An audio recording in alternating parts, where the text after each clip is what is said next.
প্রথমে দরকার সেই সংস্কার। আজকে এত এত এত এত কেন বৃদ্ধাশ্রম হচ্ছে, কেন ঘরে ঘরে মা বাবার চোখে জল পড়ছে? কেন আমরা ঠিক ঠিকভাবে সন্তানদেরকে মানুষ করতে পারছি না, তাদেরকে ঠিক ঠিকভাবে আলোর দিশা দেখাতে পারছি না, জ্ঞানের আলো তাদের মধ্যে প্রজ্বলিত করতে পারছি না।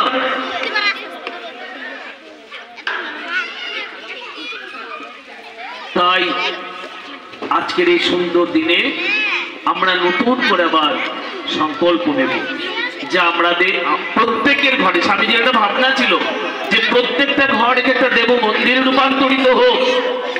প্রত্যেক আজকে আশ্রমে এসেও যে আনন্দটুকু আমরা লাভ করি, প্রত্যেকের ঘরেই যেন সেই আধ্যাত্ম আনন্দ, পরমার্থ আনন্দ যেন সেখানে জাগ্রত থাকে।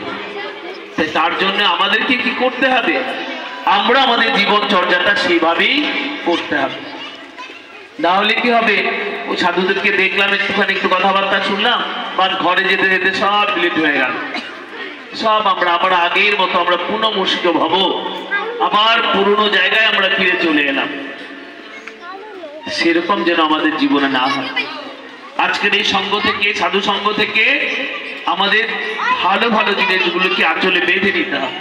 সেগুলোই প্রত্যেকের পরিবারে সেগুলোকে কাজে লাগাতে হবে, যে আমরা জীবনটাকে এত সুন্দরভাবে পরিচালনা করব, সেটাও যেন একটা আশ্রমিক জীবন যাপনের জন্য আমাদের জীবনে হয়। সেখানে সব জিনিসের মধ্যে একটা ডিসিপ্লিন থাকবে। যাই হোক, আমাদের রেজাল্ট তৈরি হচ্ছে, তার মধ্যে আমরা স্বামীজির একটা আহ্বানের সেই গানটুকু আমরা সবাই মিলে শুনবো। বীর সেনাপতি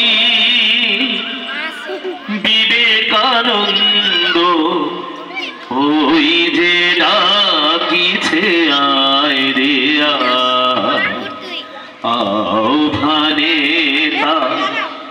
আপনা ভুলিয়া, আহ্বানে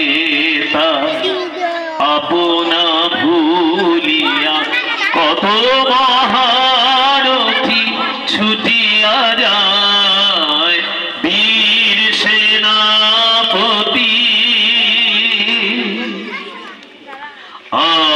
আত্মত্যাগে অগ্নিমন্ত্রে দীক্ষিত হয়ে নবীনতন্ত্রে, আত্মত্যাগে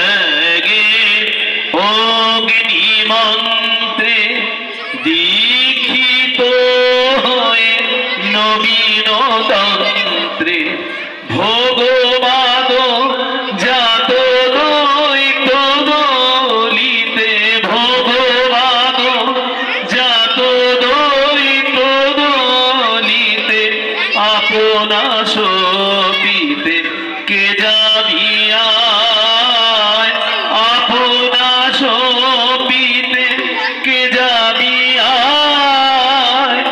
আপনা সপিতে কে যাবিয়া।